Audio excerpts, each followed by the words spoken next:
Hello, hi నాన్న. నేను మీ అన్నయ్య హిస్టరీ రఫీ సార్ని.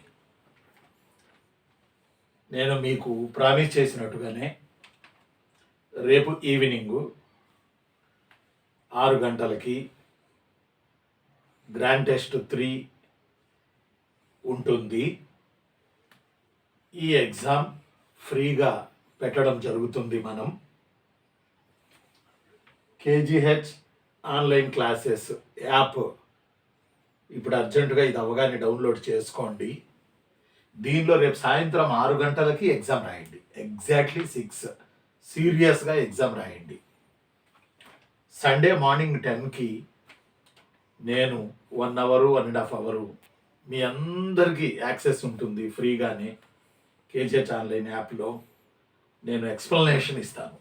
1.5-2 గంటల వరకు 10 to 11:30 అట్లా నేను ఎక్స్ప్లెనేషన్ ఇస్తాను. ఎల్లుండి సండే రోజు మార్నింగ్ 10కి అదే లింకు మీద కేజీహెచ్ ఆన్లైన్ క్లాసెస్ యాప్లోనే. ఫస్ట్ మీరు ఇది యాప్ డౌన్లోడ్ చేసి పెట్టుకోండి. అక్కడ 0 రూపీస్ అని చూపించిందట, అక్కడ మీరు రెడీ చేసి పెట్టుకోండి.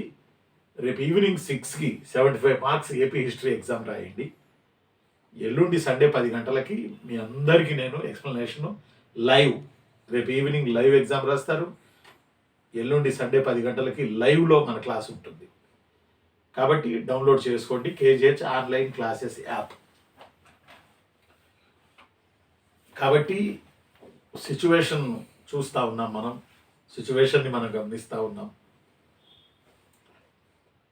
ప్రభుత్వం పెద్ద మనసుతో ఆలోచన చేసి ఒక కమిటీ లాంటిది వేసి ఎగ్జామ్ సజావుగా జరపడానికి దోహదం చేస్తుందని యాజ్ హిస్టరీ రఫీ సార్గా ప్రభుత్వానికి, కూటమి ప్రభుత్వానికి విన్నవిస్తున్నాను.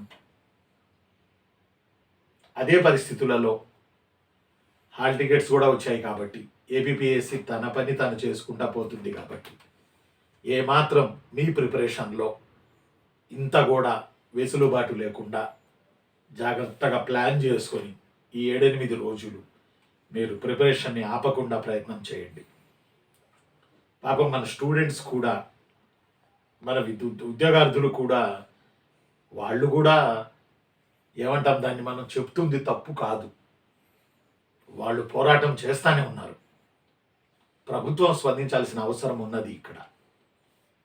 కాబట్టి ప్రభుత్వం స్పందించాలని కోరుకుంటూ ఎగ్జామ్కి మాత్రం ప్రిపరేషన్ వదలకుండా ప్రిపేర్ అవ్వాలని చెబుతూ మీ అన్నయ్య నేను హిస్టరీ రఫీ సార్ని. బాగా చదవండి.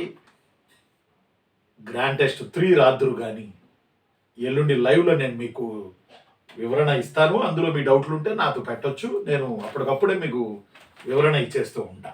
మీరు చేయాల్సిందల్లా కేజీహెచ్ ఆన్లైన్ క్లాసెస్ యాప్ని మీరు డౌన్లోడ్ చేసుకోండి. పరిస్థితులు గమనిస్తూ ప్రిపరేషన్ మాత్రం వదలకండి. పోరాడుతున్న పిల్లలు కూడా వాళ్ళని ఏమంటాం మనం, వాళ్ళ పోరాటాన్ని మనం సమర్థిస్తూనే ప్రభుత్వాన్ని స్పందించామని కోరడానికి మనం ప్రయత్నం చేద్దాం. స్పందించాలి ప్రభుత్వం. 9 నెలలు అయింది కదా, కౌంటర్ వేయకుండా ఉంటే ఎట్లా? ప్రభుత్వం స్పందించాలి. నిరుద్యోగుల్లో మొదటి ఆప్షన్ కదా గెలవడానికి, గెలిచిన తర్వాత లాస్ట్ ఆప్షన్ అయితే ఎలా? సరే, ప్రభుత్వం కూడా పెద్ద మనసుతో ఆలోచించాలి. ఏదేమైనా రేపు సాయంత్రం పరీక్షలు ఎల్లుండి ఎక్స్ప్లెనేషన్ ఇస్తాను. ప్రిపరేషన్ మాత్రం ఇంత కూడా ఆపద్దు. ప్రిపరేషన్ మాత్రం సీరియస్గా చేయండి. ఉంటాను నాన్న. నేను మీ అన్నయ్య హిస్టరీ రఫీ సార్ని. ఓకేనా? Thank you very much.